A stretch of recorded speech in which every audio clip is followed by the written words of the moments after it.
সামনের নির্বাচিত যে দল তাদের সামনে আসলে চ্যালেঞ্জগুলো কি? কারণ আমরা একটা ডেভেলপিং কান্ট্রি, অনেক চ্যালেঞ্জ আছে আমাদের। তো মূল চ্যালেঞ্জটা আসলে তার কি হয়ে দাঁড়াবে? ধরুন এই যদি দলের চ্যালেঞ্জ বলি তাহলে আমরা একটু অন্যরকম ভাবে বলতে হবে, আর যদি সরকারের চ্যালেঞ্জ বলি তাহলে আরেকটু বলতে হবে। বাট আমরা যদি দুটো মিলিয়েই বলি যে এই মুহূর্তে যে দল ক্ষমতাটা গ্রহণ করবেন এবং দেশ পরিচালনার দায়িত্ব গ্রহণ করবেন, তার অন্যতম দায়িত্ব হচ্ছে যে আমাদের দেশের প্রধানতম সমস্যা এই মুহূর্তে যেটা, আইন শৃঙ্খলা পরিস্থিতিটাকে মোকাবেলা করা।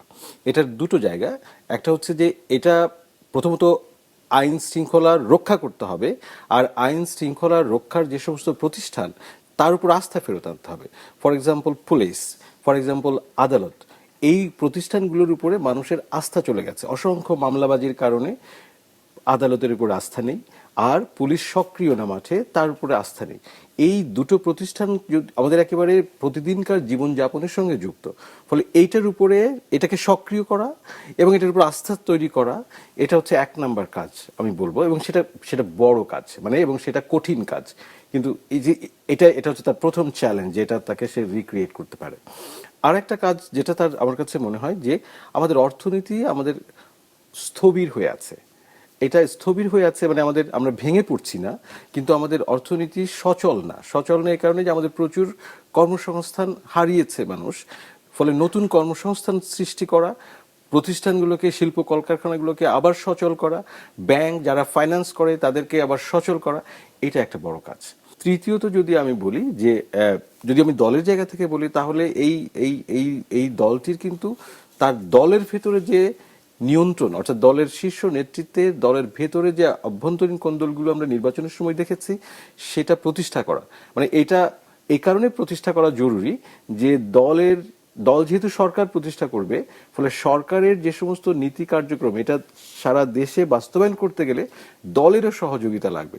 ফলে দলের ভিতরে যদি শৃঙ্খলাটা প্রতিষ্ঠিত না হয়, তাহলে যেমন দলের অসুবিধা, সরকারেরও অসুবিধা, অর্থাৎ দেশেরও অসুবিধা।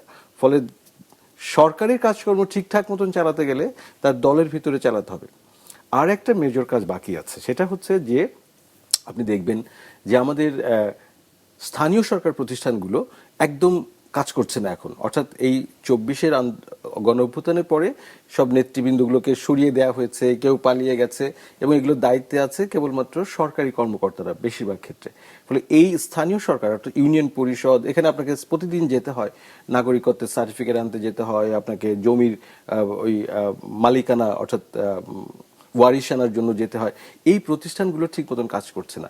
ফলে সরকারের খুব অল্প সময়ের মধ্যে কাজ হবে যে স্থানীয় সরকারগুলোতে একটা নির্বাচন দেওয়া এবং নির্বাচিত জনপ্রতিনিধিদের কাছে দেওয়া এবং প্রতিষ্ঠানগুলোকে সক্রিয় করা।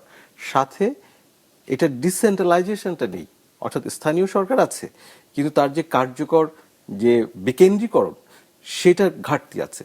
স্থানীয় সরকার সংক্রান্ত একটা কমিশন গঠন হয়েছিল, তাদের বিস্তৃত রিপোর্ট আছে, সেগুলো থেকে দেখতে পারে, সেই রিপোর্টের জরুরি কাজগুলো সরকার করতে পারে। অর্থাৎ স্থানীয় সরকারকে গণতন্ত্র ফেরত আনা প্লাস শক্তিশালীকরণ করা, এটাও তার একটা অন্যতম কাজ হবে।